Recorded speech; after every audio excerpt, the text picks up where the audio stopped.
Bismillahirrahmanirrahim. Assalamu alaikum to all. So the topic for today's presentation is Idiopathic Fasicicular Ventricular Tachycardia. The moderator for today's presentation is Dr. Rehan described will be my mentor, Dr. Jawad Saeed. So I'll begin with the outline of the presentation. First of all, I'll discuss a case along with the 12-week surface EPG trace. Then I'll go to the introduction of the topic, and then the history and the classification of IFVT. Certain embryological and endocardial considerations which are important when we deal with these tachycardias in the EP lab, the mechanism, and the clinical features. Okay. So then we'll discuss the response to pharmacological and physiological maneuvers and the electrophysiological features of the tachycardia and the treatment that we use to treat the patient. So first of all, I'll begin with the case. So this is the case of a 24-year-old gentleman who presented to AKU ED with palpitations. This is the surface 12-week trace which was recorded on arrival while he was having that specific tachycardia. He had history of multiple episodes in past. So the question here is what can be differentials based on this history, brief history, and the 12-week trace that's being shown, and how one would proceed in this specific case. So I'll just like the audience to chip in here and tell us what they can, what they think the differentials can be.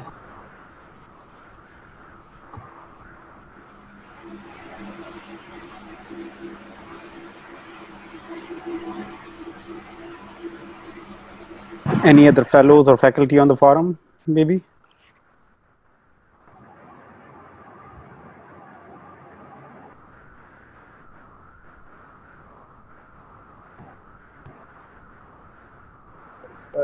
Okay, so go ahead. Yeah, so I'll proceed. So this specific trace was obtained as the patient is presented with a tachycardia. This patient was treated in AKUED, and the staff medical officer over there in AKUER had shown me the trace because to him that this right bundle morphology of the tachycardia was not that typical. So he had shown me the trace, and then I showed him an algorithm from an article which I had recently studied. So this is the article which is published in 2017 in Circulation EP, and it nicely differentiates and it gives an algorithm for differentiating IFVT versus SVT with a left anterior hemiblock. So we will be discussing the four important features. So in case of IFVT, the patient will be having an atypical morphology of right bundle in lead V1. The QRS width will be less than 140 milliseconds. Lead V6 will be showing an R to S ratio of less than 1, which simply means that the S wave will be deeper as compared to the R wave amplitude, and the AVR will be predominantly positive.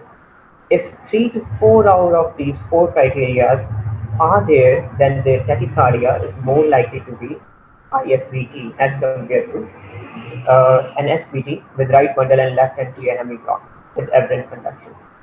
Because in that case, the right bundle will be having a typical right bundle, the V1 will be having a typical right bundle morphology. The QRS width will be more than 140 milliseconds. V6 will be having an R to S ratio of more than 1, which simply means that the R wave is taller as compared to the S wave, and the AVR will be predominantly negative. This similar article gives us a certain criteria on which we can say that the presence of supraventricular tachycardia with epilepsy as opposed to IFVT is either definite or probable. So if we see a wide complex tachycardia with a right bundle branch-box morphology and a left anterior hemiblock pattern, and the patient has no other obvious structural heart disease, we need to look at the P waves in the trace. If there are discernible P waves, and if we find AV dissociation, then the tachycardia is more likely to be blocked posterior fascicular VT. If there is no AV dissociation, but we see more P's than QRS complexes, and the P wave morphology is not compatible with the retrograde P, then the tachycardia is SVT with aberrancy. If there are no discernible P waves and the AV relation is 1-to-1, then we need to look at two things. The QRS axis, which if it is less than 100 degrees, negative 100 degrees, and the V6 shows an R2S ratio of less than 0.15. Again, if these two criteria meet, the tachycardia is more likely to be left posterior fascicular beat. If this is not the case, then we go back to the nomogram we just discussed in the prior slide. And out of these four criteria, if 0 or 1 criteria are positive, this is definitely SVT with epilepsy as compared to an IFVT. And if 2 criteria are positive, then we label the tachycardia as probably being SVT with epilepsy. There is another algorithm that was published in 2015. This also differentiates the left ventricular the arrhythmias with either inferior or superior axis, and it describes us the origin of particular tachycardia.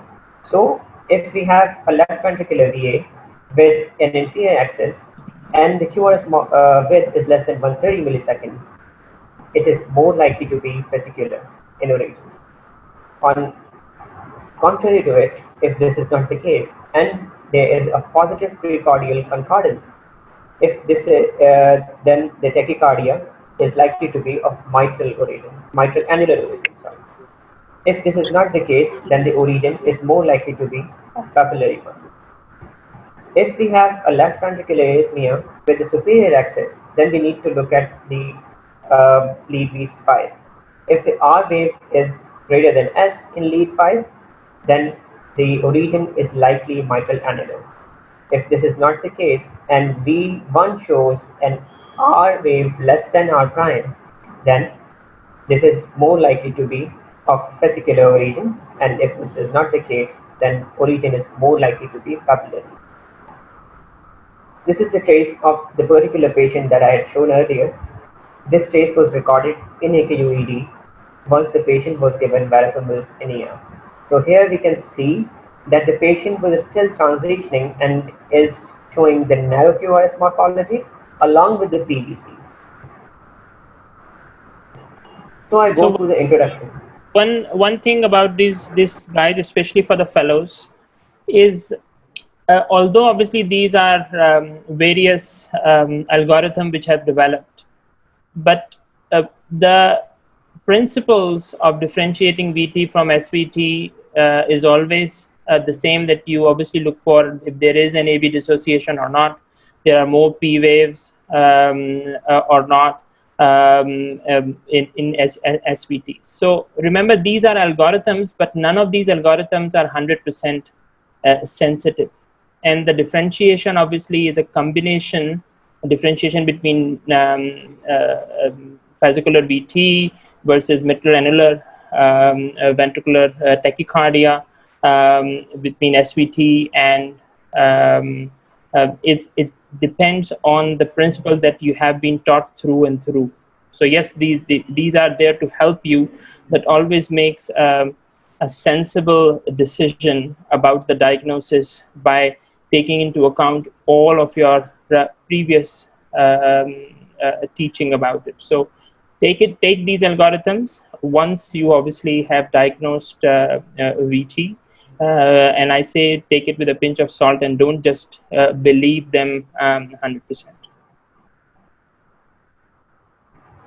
So we briefly go through the introduction. So as we all know that the structural heart disease is the most commonest cause of ventricular arrhythmia and the ventricular tachycardia. Almost 90% of the cases are related to structural heart disease, while 10% of the VTs are idiopathic. Here it is important to delineate that this doesn't mean that the heart is normal. Idiopathic means relating to or denoting to any disease or condition which arises spontaneously or for which the cause is unknown.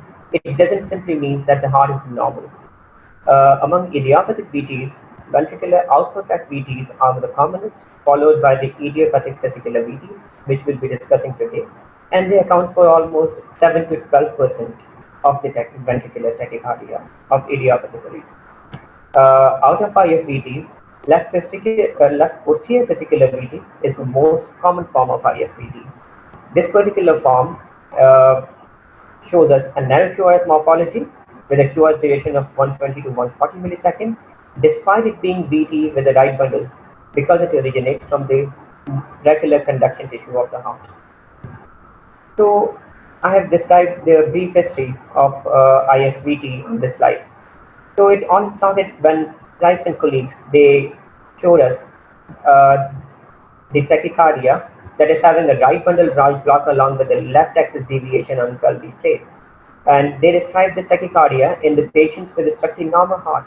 And they were able to induce the tachycardia with atrial pacing. So they had described this tachycardia, and so that came the term, the Zipes triad, back in 1979.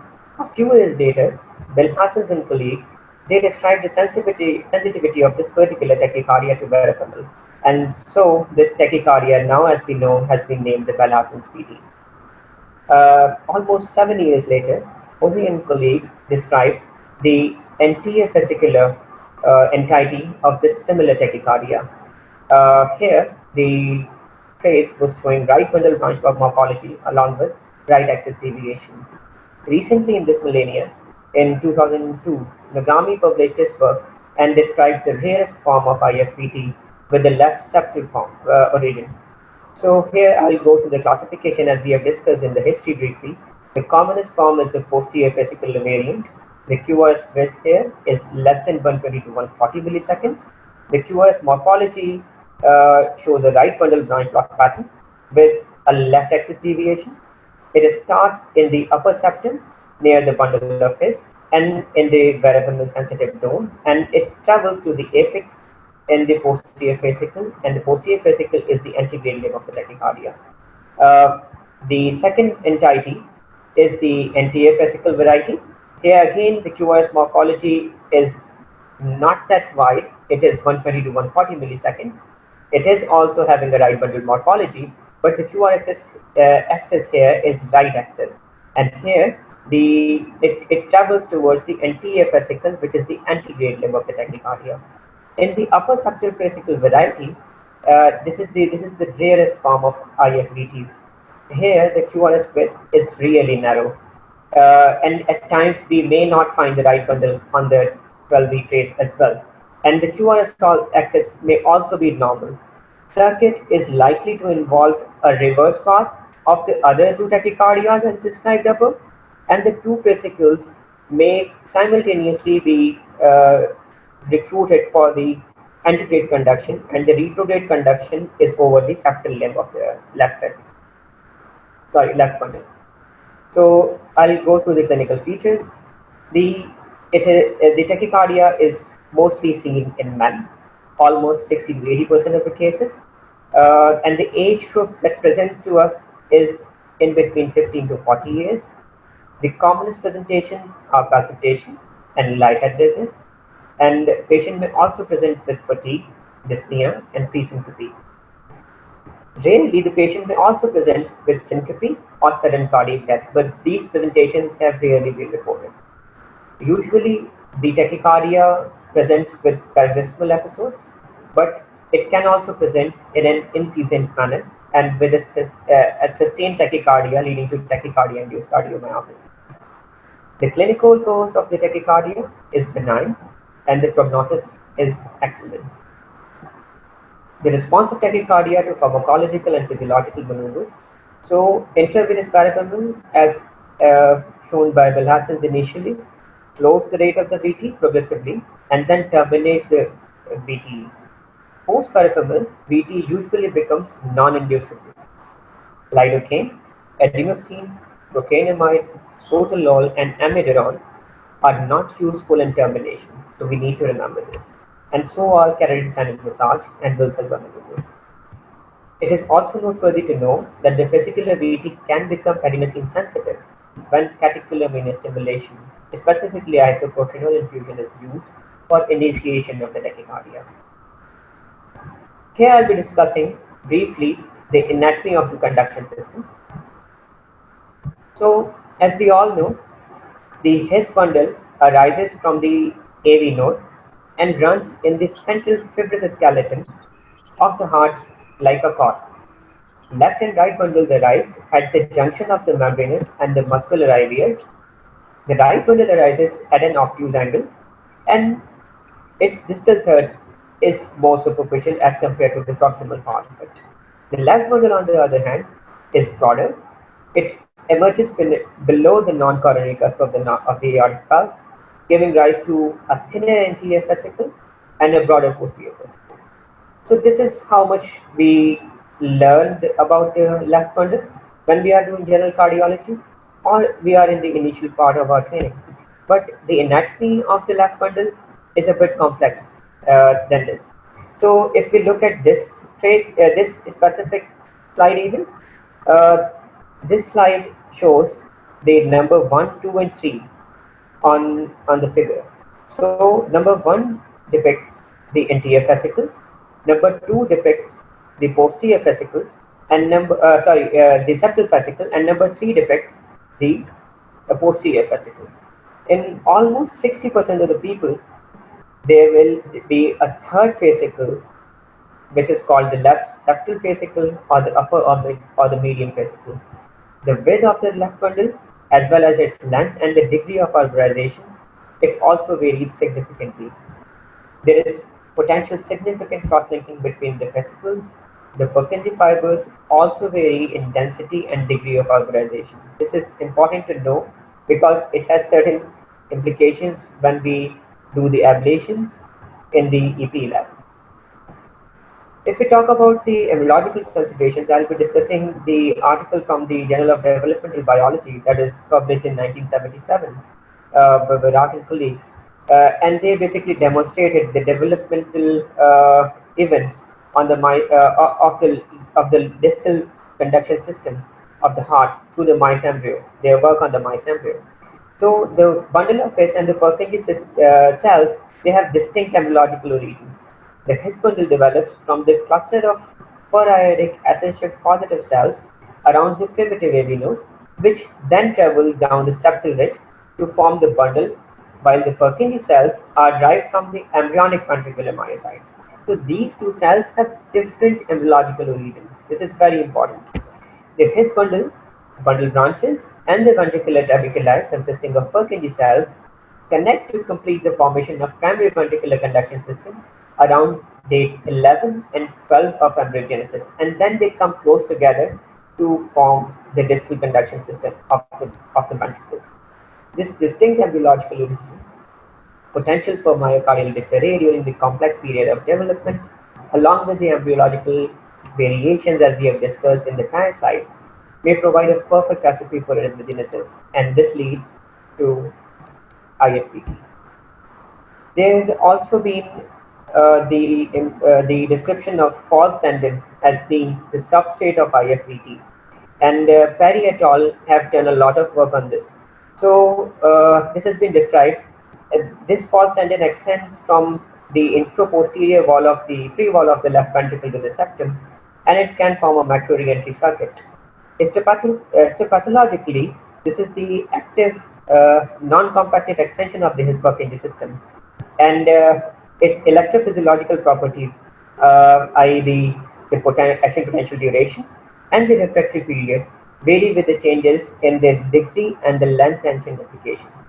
And again, this provides a mechanism for macro re-entry, given the differences in the conduction characteristics and the remaining of the myocardium as opposed to this particular part of the heart.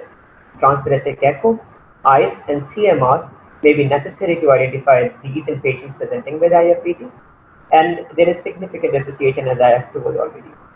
Perry et al. Have described that almost 0.8% overall incidence exists of the false tendons, and they have described this in a group of more than 3,800 patients. So, if we discuss the mechanism of the tachycardia, and that mechanism is re-entry, as we all know. For the re-entry to occur, 3 requisites usually need to be met, as we know all. There is the presence of a unidirectional block within the conduction pathway, and a specific length of the effective refractory period of the normal tissue, and the critical timing. So here we can see that there is common limb, and the impulse can only be transmitted in a retrograde manner in the second limb, not in an orthograde manner, because here there exists a block which is depicted by the gray area. So The posterior pulmonary system has a slow conduction as depicted by this gray area located close to the basal LV septum, and conduction in this area depends on the flow inward calcium current. So this particular thing is associated with the response to verapamil, and verapamil has a negative dermotrophic effect, as we all know, on this area. So this slide basically describes the re-entry circuit during fascicular VT. There is an area of block, an area of slow conduction, and then there are multiple sites of exit. And as I'll be describing later, there are two sort of Purkinje potentials, P1 and P2, which are before the ventricular area. So if the exit site is intraposterior LV septum, which is in the case of left posterior fascicular variety of it, there will be a right bundle pattern along with left axis configuration as we have discussed. If the exit side is anterior superior LV septum, in the left anterior fascicular variety, there will be a right bundle and right axis configuration on the 12-lead trace. The Purkinje potential can be observed in the mid-infraseptal region during the sinus rhythm before the ventricular EGM, as I have told. And these are of two types. The pre-Purkinje potentials, which are abbreviatedly called pre-PP. These are the late diastolic Purkinje potentials because they are appearing before the P2. It is comparatively dull, lower frequency potential, and appears before the Purkinje potential P2. It represents the slower conduction in the tissue adjacent to the native vesicle of the verapamil sensitive zone. Usually it is buried within the ventricular EGM, but it may occur very late during the sinus rhythm as it is activated both antegrade and retrograde. The second Purkinje potential, it is abbreviated as PP, or pre-systolic Purkinje potential. It is a high frequency potential that precedes the site of earliest ventricular activation by 15 to 42 milliseconds. It represents an antegrade activation of the posterior vesicle, and it is recorded in the posterior third of the LV septum during the VT and normal sinus rhythm. If we look at the tachycardia circuit, during the sinus rhythm, antegrade conduction occurs over both the left posterior vesicle as well as over the slowly conducting Purkinje adjacent ventricular tissue. And antegrade and retrograde wave fronts collide within that slowly conducting tissue. Whereas if the patient is in VT, the retrograde limb of the tachycardia circuit is the left posterior vesicle, while the antegrade limb is the slowly conducting area of the Purkinje tissue and the adjacent ventricular myocardium. This schematic also So describes. Taha, can you go back, please? So yes. So guys, I think this is extremely important for all the fellows to understand this concept. So as Taha described to you about the P1 and P2 potentials, so they obviously vary whether the patient is in ventricular tachycardia as compared to obviously when you are mapping these Purkinje potentials during the sinus rhythm. So the description, obviously you can see. Can you all see my mouse, guys, or not? No? Or yes? Can you see my mouse? No, we won't be able to see your mouse, Yavar. We'll only be able to see what. Okay. So look at your left-hand figure first, and look at the P1. So obviously, when there is an antegrade conduction, as Taha was saying, that it's traversed across both, and then the P1 that you see sometimes is actually either embedded in the ventricular EGM, so you may not be able to see it, or see it very late after the actual QRS. So this is during the sinus rhythm during antegrade conduction. But when there is obviously a ventricular tachycardia, then this P1 becomes the first Purkinje potential, sort of Purkinje potential you see, which is not sharp, it's sort of very dull, a small little potential that you see. And then you see the P2, which is extremely close to your ventricular EGM. So this is important to understand this, that during the sinus rhythm, the P1 will come either embedded in your ventricular EGM or it come late in the diastole. But during the ventricular tachycardia, it is something that you can look for, and but it is not similar to your P2, which is the Purkinje potential that you see immediately before the ventricular EGM, which actually represent the Purkinje potential in the antegrade tissue and not in the slow conduction zone. So if there is any doubt about this, please come so that we can explain this a little bit in a little bit more detail. This is obviously for the fellows.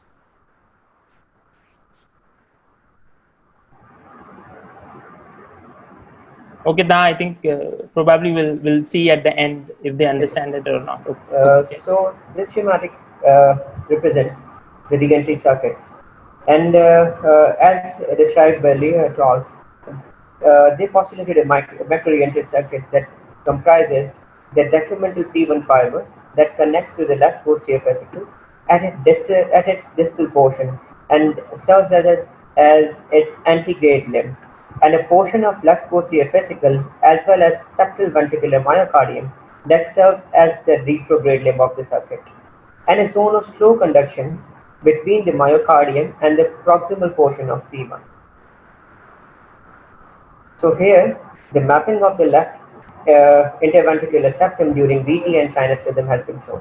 During VT, both diastolic P1 and pre-systolic P2 Purkinje potentials are noted, with P2 occurring earlier on the distal electrode, but P1 occurring earlier on the proximal electrode in this specific figure.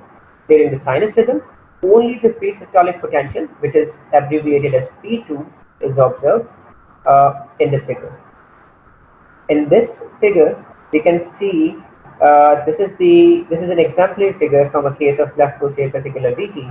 So in the top part of the figure, we can see the signals during the tachycardia, including P1, which is shown by the blue dot, and the low frequency signal P2, which is comparatively sharper as compared to P1, as Dr. Yawar has described, depicted by an orange dot. This is a high frequency signal.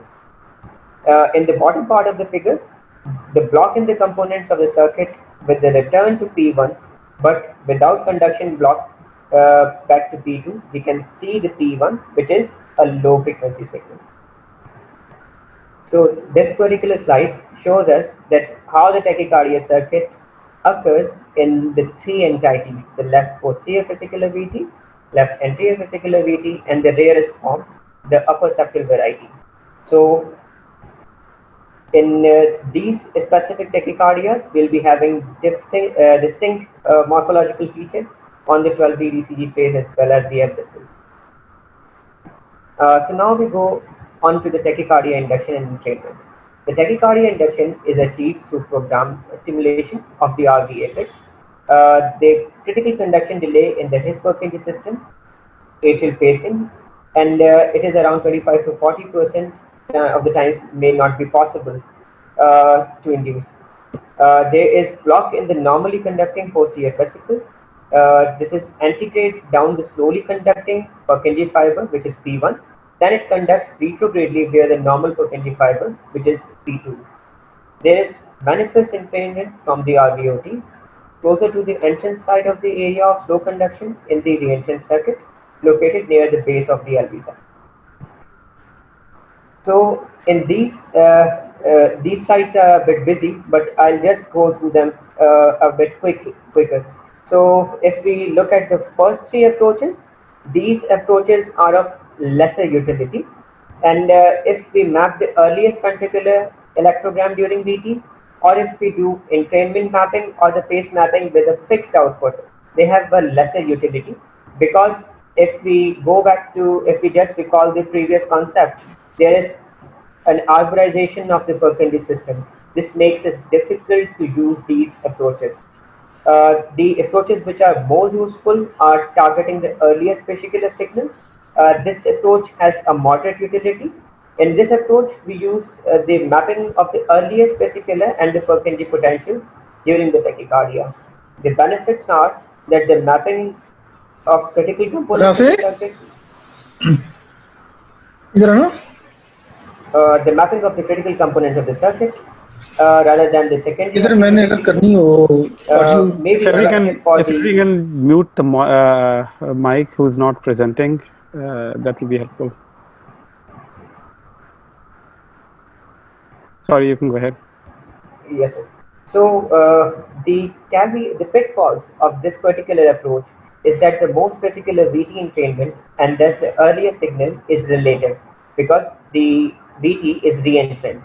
If the earliest signal identified above the level of the circuit because of the low density of mapping, this may not be this may not eliminate the circuit despite eliminating the fascicular conduction proximally because we are in the proximal part of the circuit. So the approaches which are more useful is the fascicular entrainment and the comparative mapping approach between the sinus rhythm, high output pacing, and the VT using the reference of the ventricular EGM. These two approaches have high utility.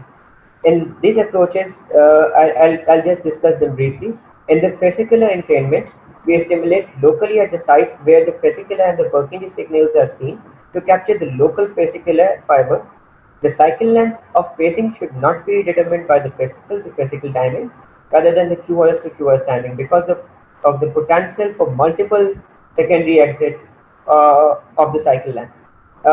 The advantage in this particular approach is that it depends upon a definite return electrogram. Secondly, more accurate reflection of the circuit it can be done because ensuing a fascicular and not myocardial entrainment in this particular approach. If we discuss the comparative method, again, this is a high yield approach. In this approach, we look at the timing of local fascicle signal compared with the earliest V in the sinus rhythm during the pacing and during the VT. If the timing is same as during the VT, then signals are in distal to the circuit or within the circuit. If not, then likely we are proximal to the circuit. So these are the two commonest approaches which are used. And this particular schematic represents the mapping of the left posterior fascicular tachycardia during the sinus rhythm and the tachycardia. So in this particular slide, we can see that the number sites are where the catheter has been placed. So if we are mapping, if we are pacing, sorry, from a site which is proximal to the circuit, then we can see that the that the timing of the fascicular to V will be longer in the sinus rhythm than in tachycardia. If we are within the circuit, which is shown by the side 2, then it will be equal. However, given the potential for multiple secondary exits, a catheter placed within the distal Purkinje system, which is shown by side 3, may exhibit the same timing to the earliest V during the sinus as well as during the tachycardia. But ablation here would be uh, will not necessarily terminate the tachycardia, given because there are multiple secondary exit sites. So this particular slide shows the actual tracing from a patient with ventricular tachycardia. The first part of the slide shows the pair of ablation electrograms. They show a site of proximal to the VD circuit during the mapping, where the fascicle F to ventricular echocardiogram time was longer during the sinus as compared to during the tachycardia. The lower part of this particular slide shows an electrogram at the first spot where there is a Purkinje potential P timing to the local V equal in sinus tachycardia. Ablation here will likely result in the termination of V. This particular slide shows us the concept that we had discussed prior in the last part of the of this slide, the comparative mapping principle. So here we can see, I'll just go through this briefly. So here we can see if, so I'll just delineate the signals first. The pacing sites here have been delineated in blue, while while the ventricular electrograms have been delineated in purple, if we look at this particular figure. With the high output pacing, on the fascicle, one will capture both the insulated fascicle fiber as well as the adjacent myocardium. If we are doing this from the proximal side to the circuit, the tachycardia circuit, the fascicular signal to the earliest V will always be greater than during the tachycardia. If, however, one is in the circuit with a high output pacing, the stem to earliest V will equal to the fascicle to V during the tachycardia. But when the fascicle is not captured, stem-to-be will be longer. In the case 3, here specifically, if we are pacing in the earliest Purkinje exit below the tachycardia circuit, the high and the low output pacing may capture both the Purkinje and the local ventricular myocardium, resulting in different QRS morphologies than the tachycardia itself. However, if very low output pacing is used and pacing only captured the distal Purkinje fiber, this may result in the same QRS morphology as tachycardia. Specifically, if we look at the case 4 over here, one might expect that the stem to earliest B during the pacing might actually be greater than during the tachycardia, given that now the stimulus to earliest B uh, must get back to the site of the either via the retrograde conduction or through the Purkinje system or via the ventricular myocardium. However, given the nature of the Purkinje conduction, it is possible that the difference will be minimal or not measurable. In this specific slide, we are seeing that that we are pacing an retrograde activation sequence when we are pacing at two different sites, where the local fascicular potential timing to the local earliest recorded ventricular timing was same in both sinus and tachycardia. In the case 1, if we are pacing within the circuit, the retrograde activation sequence is the same as P2 activation sequence during the tachycardia. However, when pacing at site 2, the activation sequence is different despite a similar local signal to the earliest ventricular timing. So the target for ablation in this particular arrhythmia is pre-Purkinje potential in the mid-septum of the left ventricle, 28 to 130 milliseconds before the QRS. The earliest P1 is not required, usually targeting the lower one-third of the P1 to avoid the AV block. If the P1 could not be identified, uh, then target the earliest P2, the pre-Purkinje potential, near the exit side of the tachycardia, at the point of the earliest ventricular activation. The perfect QRS match during the pace mapping may not be required because the circuit that we are in is quite long. The ablation technique, there may be retrograde transaortic technique that may be used, or one may use the transeptal approach with the endocardial activation mapping and entrainment mapping to define the tachycardia site of ablation. Once the target site is identified, an RF current is applied for 20 seconds with an initial power of 20 to 35 watts during with a targeting temperature of 60 degrees Celsius. A successful ablation is defined as the lack of inducibility of VT with or without isopropanol administration.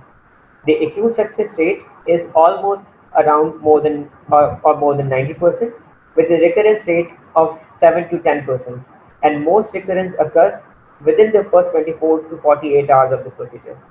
The complications which may occur in this procedure are very rare, and they include the AV block, left bundle branch block, cardiac tamponade, aortic regurgitation, and mitral regurgitation, or a cord tear. So here we can see that the P1 and P2 interval gradually prolonged, and then the tachycardia terminated by a block between the P1 and the P2. And post ablation we can see that the P1 occurred after the QRS rather than appearing before the QRS.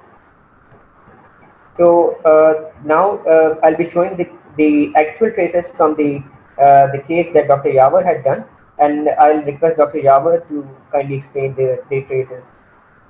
So thank you, Taha. It's a good presentation.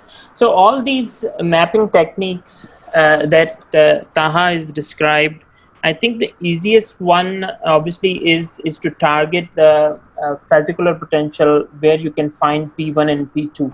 So it's not obviously always you can do these comparative mapping techniques and high and low output pacing, which is sometimes difficult. One thing which I must say is is, I think, the use of duodeca catheter, which actually lets you map the septum very diligently. It lets you map the septum. So the one that obviously I used, I think a lot of people used, is the live wire duodeca 222. And the way we map this is target, basically on the 3D map, you target the earliest fascicular potential and then try to map around the septum. So we'll just go through this case just for a quick review. Obviously, as you can see, this is the same patient that the ECGs have shown before, which is left posterior fascicular VT. Taha, can you go to the next slide, please? Again, obviously, this is the one which have sinus rhythm with the fascicular PVCs. Go to the next slide, please, Taha. Okay, any of the fellows wanted to go through this EP trace?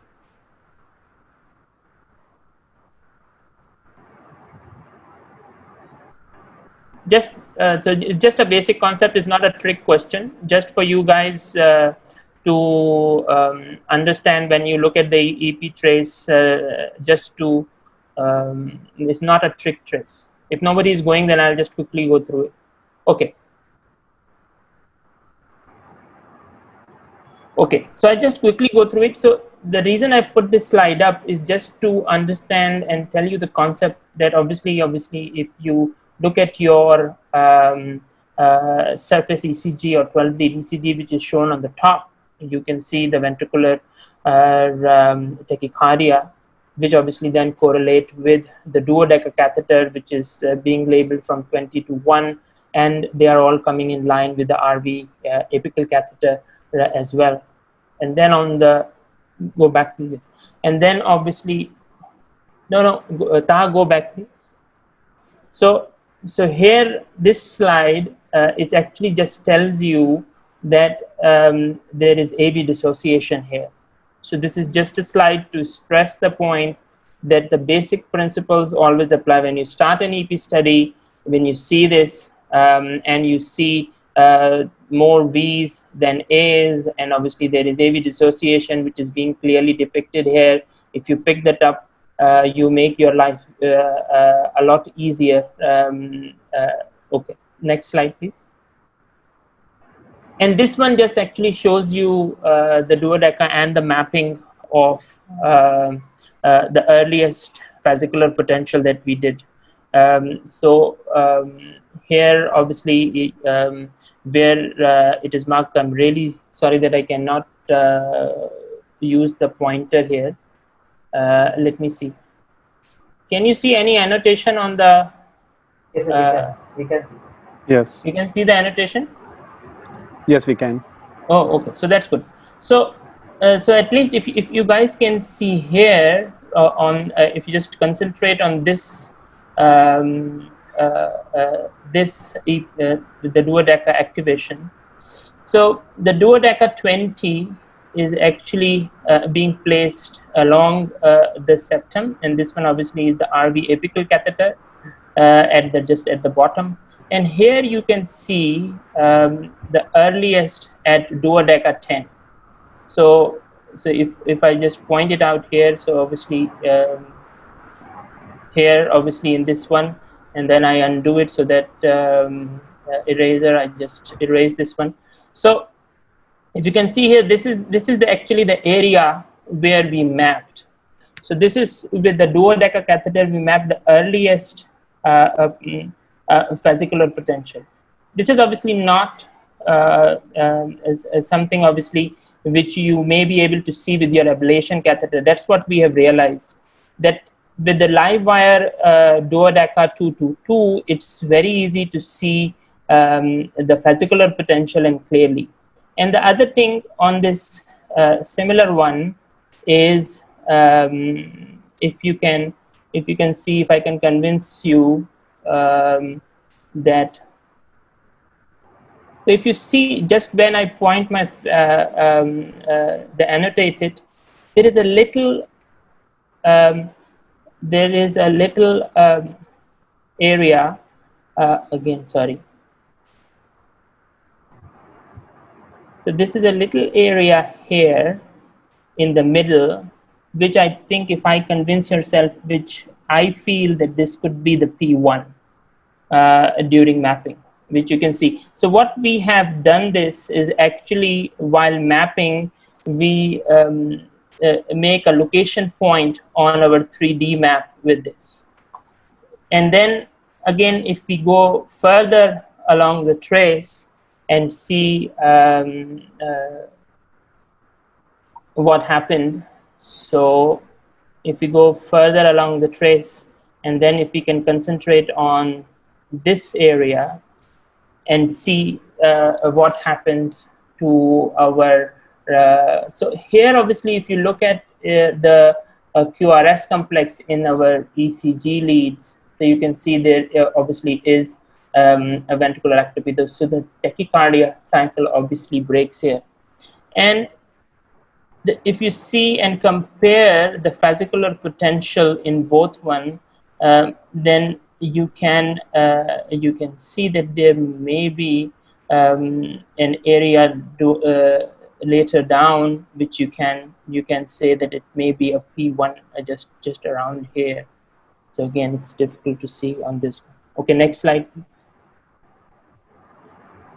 Okay, so here again, I think it's being pulled, the duodeca has been pulled back, and obviously we made some more location point along the area with the help of duodeca, looking for the earliest fascicular potentials.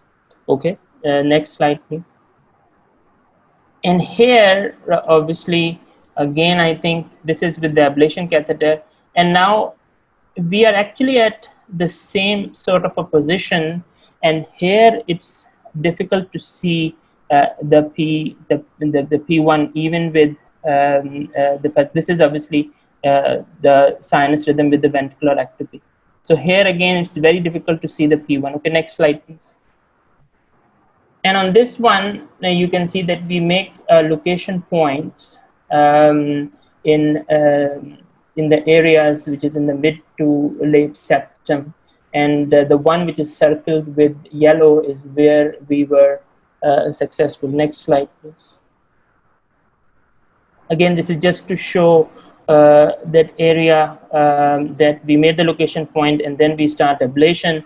So if you see here, obviously the RF was on just around here in about a few beats, the tachycardia terminates. The other one, the next slide, please. This is, I think, the post-ablation induction of the tachycardia down to obviously 5 extras, 5 ventricular extras, and we cannot induce the tachycardia again, which is actually inducible with single extras before. Okay, next slide, please. So I think the take-home messages from this presentation today is, I think it's very important to know the differential diagnosis of fascicular VT. It's usually a pattern recognition, as we all know, but remember the left, the idiopathic fascicular ventricular VT, the differentials is mitral annular ventricular tachycardia or posterior medial papillary muscle, the VT that originates from this area. The Purkinje potentials may well be present in these areas, and that you may have to map it, and then the differentiation between the SVT with aberrancy. Understand the mechanism. It's a re-entry circuit, so you may not be able to locate it. So there is when obviously the fascicular VT was first discovered, there has been talk whether it's an automatic tachycardia, but now it's been established that it's a re-entry mechanism with a slow conducting zone in the LV septum, and that's where actually the tachycardia can be mapped and then terminated. And I found the use of duodeca catheter very helpful in locating the Purkinje potentials and also locating the P1, especially the one which have with the 2-2-2 spacing. and the differentiation of P1, P2 is important.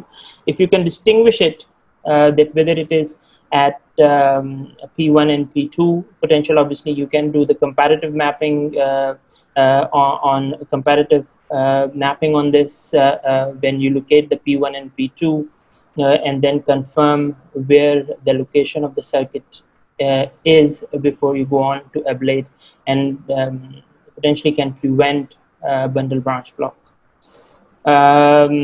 And most of the time, obviously, we have not done it as well, the comparative mapping. If you can locate the earliest fascicular potential, what I mostly see, it's pretty much your circuit is around that point as well. So, okay, I think it's about time. We have done around 50 minutes. So we are open to questions and any comments from the faculty. Thank you very much. Excellent work, Taha, and thank you so much, Yavar, for sharing this case. I really like the way Taha showed the P1 and P2 and the re-entry circuit. I think that's an extremely important concept to understand, and he spent good amount of time onto that. So thank you for doing that. I'll start out with a quick question, and then maybe we can have rest of the faculty chime in. Especially, we know Dr. Zahid Awan has a lot of experience there. But my question is, what approach do you take if it is non-inducible, as you know, up to a significant degree of maybe 1/4 or so, or a little more, that may not be inducible? So what is your approach to ablate those ones? And again, anyone else can also chime in. So we are actually, I have only involved in a handful of cases. I think obviously the senior faculty probably have done more than that. And the both cases that I've done in AKU, they are luckily inducible.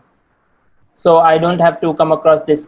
But I think what has been detailed in the literature is obviously the targeting the lowest 1/3 of the septum and mapping the fascicular signals there, and then try to map those earliest potential in the distal 1/3. But even then, even if you ablate in that areas, most of the time, I think the success of your ablation is again questionable. So if you cannot obviously induce the VT before, even if you target those earliest potentials that you see during sinus rhythm, whether there is any worth ablating those or not. But I think that's the strategy that some people have employed. Other obviously findings that sometimes people just ablate the left posterior fascicle. I think that's sometime I've seen, I think a couple of my seniors, which is obviously very intractable VT, and the patient is the second time, and they decided to just ablate the left posterior fascicle, which obviously is not the ideal solution, but I think in some cases you potentially, like especially if it's causing tachycardia-induced cardiomyopathy, and if it's the second time you're bringing the patient to the lab, so giving him maybe a right bundle branch block by ablating the left posterior fascicle is not ideal, but it is sometime that you have to do it. So I think these are the two main thing that I've seen, but I think obviously Dr. Zahid Awan probably have done hundreds of them, and he can shed some light on. Thank you, Yavar, and thank you, Taha, for an excellent presentation. I'll just briefly share my experience. During the last 14 years, I think we have done more than 110 these fascicular VTs. And our approach is slightly different. I'll just respond to the Rehan question first, that what you do if it is not inducible, because then you don't know your endpoints, whether you have done the job or not. So what we do, we go to the distal third of this LV septum, and LAO view, you go and to identify the spot where normally this Purkinje potential you identify, and then you draw a line and and this is recommended by a paper by Marshall-Linsky, that you draw a line when you know most of the time when we are doing the ablation, you draw a line to transect that, and you give a good burn when you need to have your good contact. And the endpoints which we look for, of course, you give isoprel and you try to induce it with all your ASTs and VSTs. But one thing, what I've seen, that you have to look at the surface ECG also. At times you see the deepening of the Q waves in the inferior leads and appearance of S wave in 1 and AVL. This is something which ensure that you have done damage to this fascicle and it's not going to recover. The other interesting thing is there was one article from India when they say that demonstration of posterior fascicle to myocardial conduction block you have to demonstrate.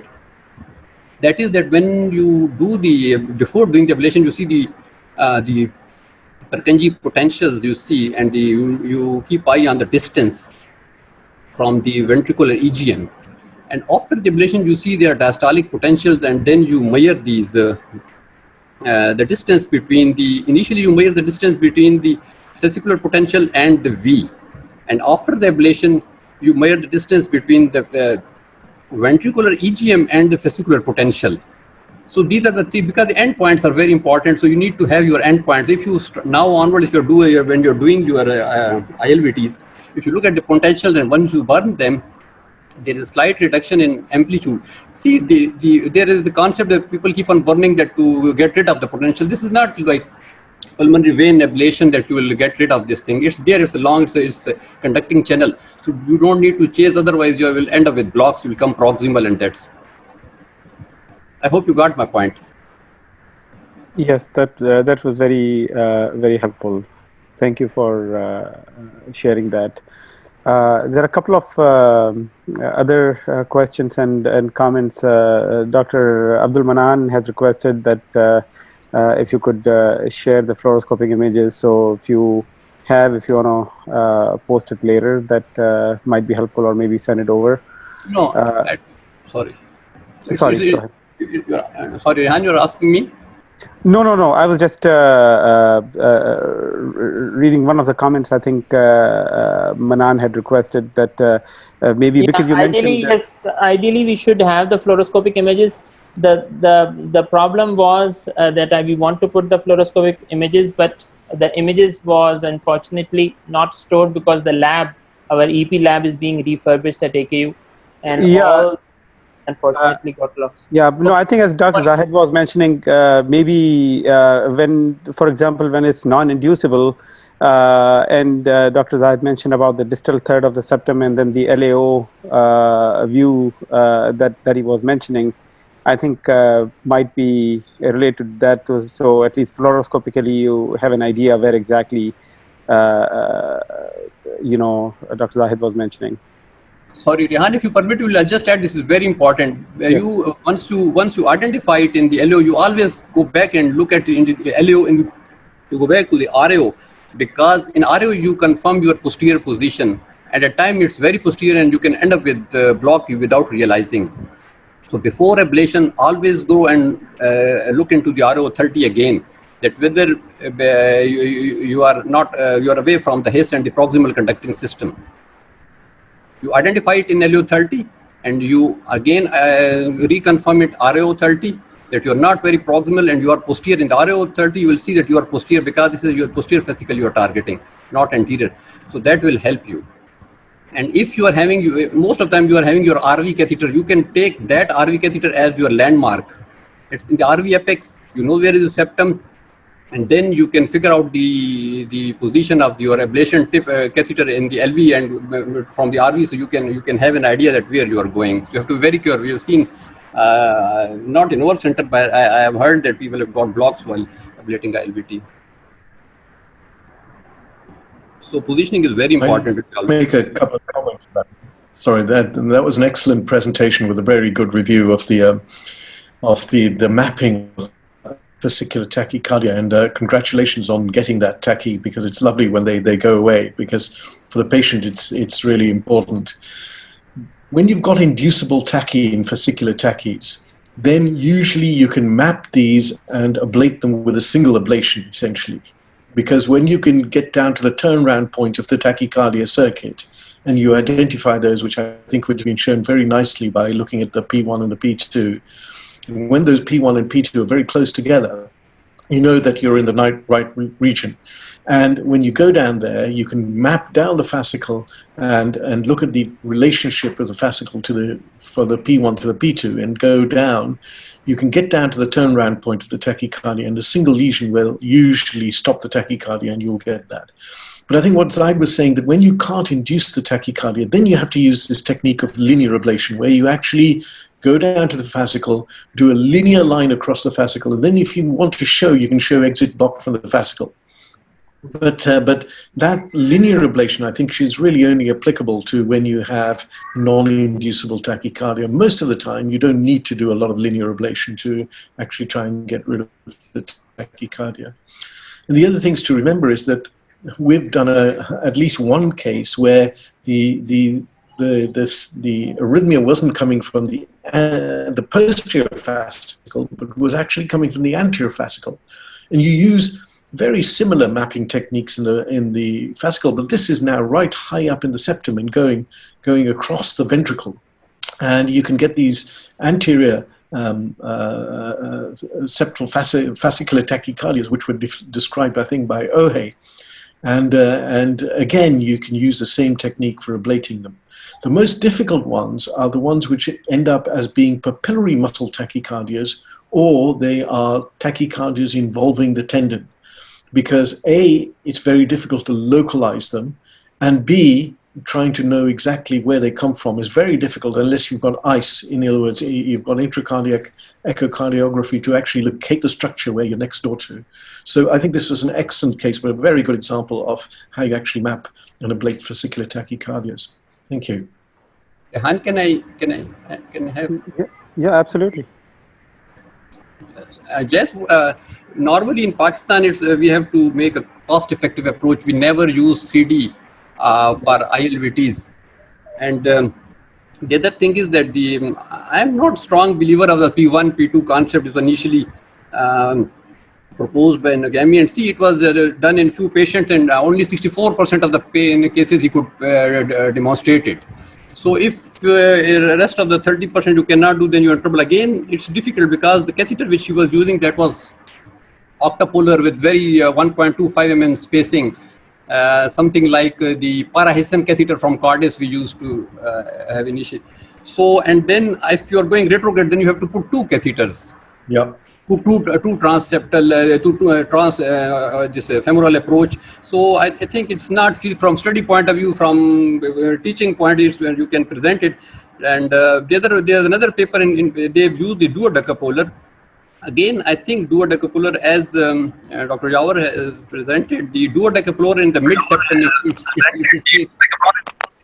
sorry? Hello? I think that was the echo coming over. Okay. My reservation about use of these, first is that it make your life difficult when you're using these. And the other thing is that they will bring you more proximal when you're ablating. And for the fellows, you have to be very careful, because when you're using these and you trace, suppose in your duodecapolar at duodeca 10, it was a good signal.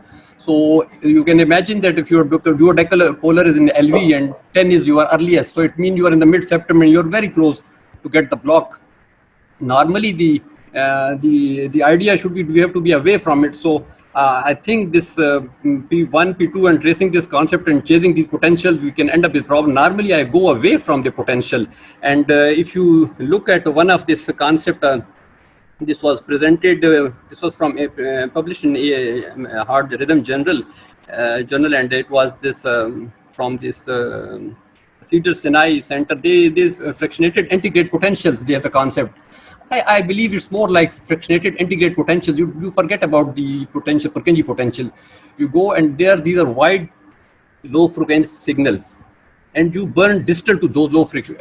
And in the study, what they did it in 23 patients with ILVT and 15 patients with left side pathways, and they used the CartoSense system for dense mapping.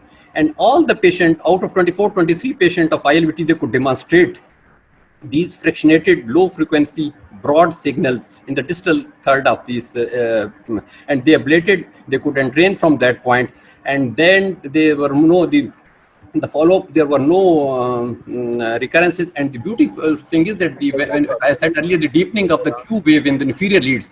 If you are having deepening of the Q wave in the inferior leads, mean that you have touched the fascicle, and it's not a good sign actually. You don't want to damage the system. So in this study, the thing which is more impressive to me is that you are identifying a target and you are not giving Q waves to in the inferior leads. It means you are safe. And in those which were having those patients who are having these pathways, there were no fractionated integrate potentials. All the 15 patients were left side pathways, dense mapping, no fractionated integrate potentials in the distal third. So we go back to the I don't think we are dealing with a structurally normal heart. It's just like Brugada that now we think the epicardial substrate is different. So patient with ILVT, false tendons, and and there's another paper they have demonstrated that there on cardiac CMR, there is absence of delayed enhancement in the distal third. So I believe that there is a different substrate. If you chase their separate, you will be having adequate ablation and you will be away from the fascicle. If you keep on chasing the P1, P2, you will come proximal to it and you can have problems.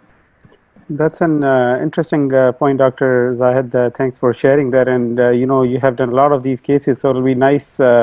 Maybe you could,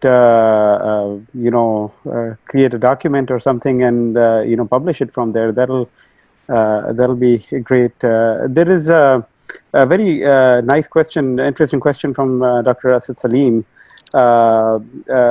He said he wants to ask how to differentiate the left bundle potential from Purkinje potential during mapping. That how would you differentiate that? It's the distance. You see, whenever we go, I start from the his and go down and measuring, following the LB and tracing. We always go the retrograde approach, and you need to identify your his, you need to identify your left bundle, you go for distal, and then because it's a position which makes a difference. Otherwise, there's nothing specific in the signals. It's a distance which makes a difference.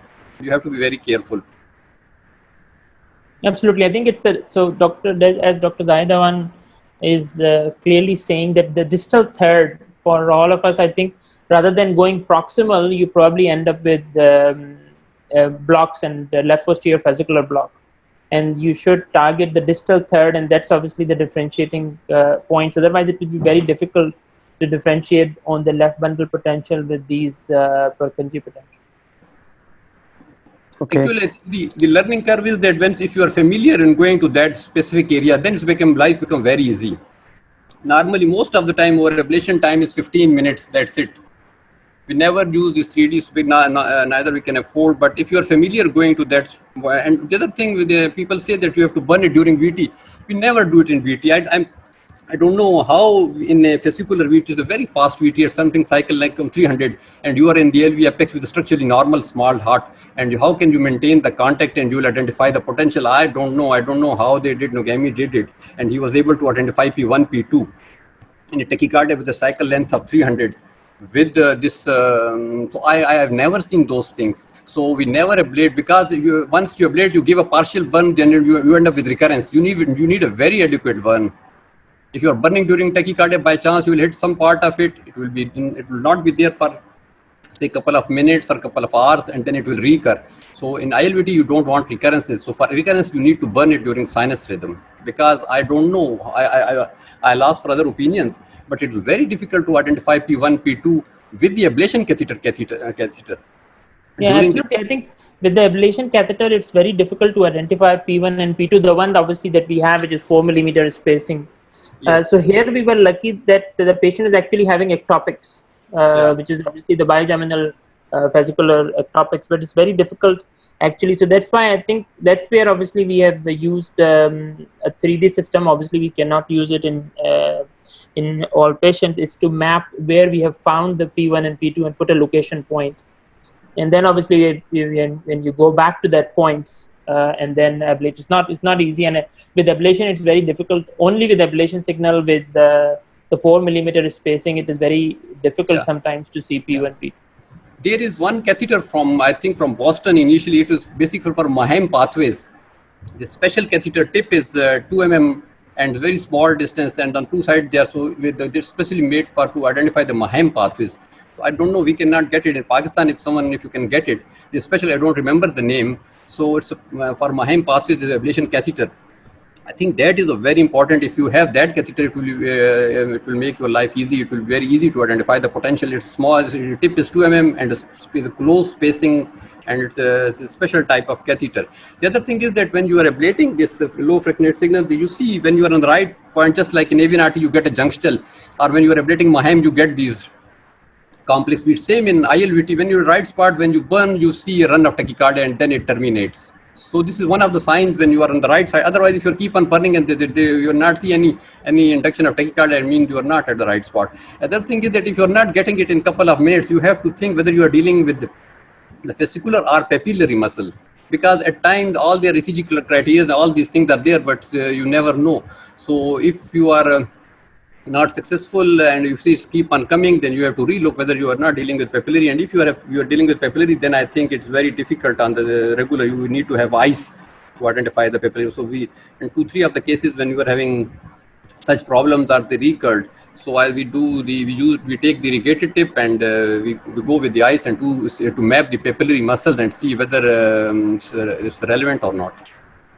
Okay, thank you for sharing that. There's a question by Dr. Abdul Manan about how often you use transeptal approach for these versus, I guess, retrograde aortic. And then, yeah, yep, go ahead. Never transeptal, because we never had problem. Transeptal approach, I'll only go if I'm not having ice. Because if I'm thinking of papillary muscle, then I'll go transeptal if I have difficulty in getting the position. Normally for transeptal approach for the facility, because I don't think we have any problem in getting these potentials. So if you are not comfortable, you're not familiar with retrograde, then you can go transeptal. It's easy because it directly comes, the curve, natural curve of the catheter is that it comes to your target. It's easy. But we avoid it again. It's first we don't need it because most of the time it's straightforward. The other, it's not cost effective also. Plus, you can have an added risk of complications when you're doing transeptal. So out of these 110, 115 cases, we never did transeptal. Okay. And then Dr. Asad Salim has asked about any use of bipolar ablation approach in case of recurrence. I'm not sure. You know, my understanding for bipolar is for deeper septal ones, and these tend to be more superficial, right? Yeah, I think bipolar is for those when you're thinking of mid myocardium. So in this case, don't. I have what we do. I go with the irrigated tip if there is the recurrence. And the other thing is that we are doing with the conventional, we go with 40 power and 60 temperature, and with the irrigated tip, with 30 to 40 power and 30 ml flow. So we go with the irrigated tip. And whenever there is recurrence, we have to think of the diagnosis that whether we are dealing with the right thing, because papillary, if it is straightforward ILVT, it's there. Okay, and then Dr. Talha, I think, mentioned something about MiFi ablation catheter. Maybe he was referring to Talha, you can certainly chime in, but I believe you might be referring to the catheter which was being discussed earlier for mapping purposes. Absolutely, yeah, Sir Zahid, thank you very much. Actually, he's given a fair account, and as always, it's a pleasure to listen to him and learn from him as well. But yeah, I was just trying to chip in. I think it was the MiFi catheter which has the on the 4 mm tip, it has smaller electrodes for a higher resolution for the signals. It was just wondering if it was the catheter that you were talking about. No, I think its tip is not 4 mm, it's 2 mm, and it has a different dimensions because we have a lot of Mahem also. So we have problems identifying the Mahem potentials. So I was looking with the catheter, I don't remember exactly, but it's there in the market. Not frequently used because Mahem is not an issue. It's not common problem. So, but if someone can get it, I think it will make the life easy. Sir. No, thank you. Anyone else has any questions I might have missed on the text, or any faculty member or anyone wants to chime in? Rehan, this is Arshad. Salkum. Can you hear me? Yes, we can hear you. Just 2 comments, and congratulations for another excellent, presentation and discussion. So, one other thing, and Zahid can comment on that too, is how often you see the bumping of the tachycardia circuit, because it's not uncommon to then make it non-inducible because of mapping in that area and then just making enough injury that it is non-inducible. Bumping of the catheter, it has been, I personally, I think it's not the issue, because you cannot define bumping. At time, the tachycardia is there when you're putting your pricks and wires, and when you put your catheter in the LV or like the RVOT, then nothing is there. So we do, it is not going to change your plan whether we have bumped it or not. We have to identify the potential, give adequate burn, and look for all the inductions what we are doing. So even if it is bumped or if it's not bumped, I don't think it's going to change your plan, because if it is not inducible, if it after putting the catheter in the LV, if it's not inducible and we have touched it, but still I will take it as a non-inducible, and I'll go with the plan which I already said. Right. No, then your mapping and ablation strategy changes to that linear transaction you were talking about. Yes, definitely. When it is not, when you take it as a non-inducible and you go and identify the spot where you are used to do it, and then I said that in those cases I'm looking at if there is something coming up in the inferior leads or thing, because then you are going to target the posterior fascicle, not these fractionated and yes. Yeah, and the point there is to be as close to the apex as you can be because of the left bundle and the injury to the fascicle higher up. The second point is, you know, among the differential, I think papillary muscle PVCs, which is usually PVCs, not VT, is challenging, and you know, a few features that can help you differentiate between ILVT or PVCs from Purkinje from papillary muscle is to look at lead 1 also, or V1. In V1, you know, typically because the focus is away from the septum, you won't see the tiny R wave, the initial R, and you will mostly in some of these cases you will see a QR pattern. So if you start with a QR pattern rather than an RSR, you know, start thinking about papillary muscle. And the width of the QRS will also be a little wider than what you see with the typical. And in the ratio of in V6, the R to S ratio will be more higher with larger R than S that you will typically see with the apical type of exit point. The other arrhythmia to keep in mind is this idiopathic focal Purkinje VT. You know, that is a focal tachycardia. This is propranolol sensitive type of VT, not your calcium sensitive VT. And that's a focal source. It's not a reentry type of arrhythmia. So you may have to, and it may look like your, you know, this Purkinje VT. So just be careful. The initial induction and program electrical stimulation will not be able to induce that type of VT. It's more isoprel and so it's a focal. It's more enhanced automaticity or a trigger type of arrhythmia than the reentry arrhythmia that is. So the confusion in the initial, I think, terminology and mechanism was because of this focal VT and the idiopathic VT. And the third point here is that there is a form of focal VT which is malignant. You know, most of these patients do well. It's a benign form, but there is a focal PVC that induces VF, and that needs to be recognized, especially patients with recurrent syncope. And if you have to be careful if you see that. Dr. Jangir, I will like to have your opinion, especially because see, at time patient with long QT and CPVT, they have these short coupling PVCs, and if you do the mapping, they are close. Do you recommend going for ablation? Because at time again, folding of ICD is the issue. So do you recommend that we go and burn those because we can get rid of at least those Purkinje PVCs, because the automatic which can trigger the VF?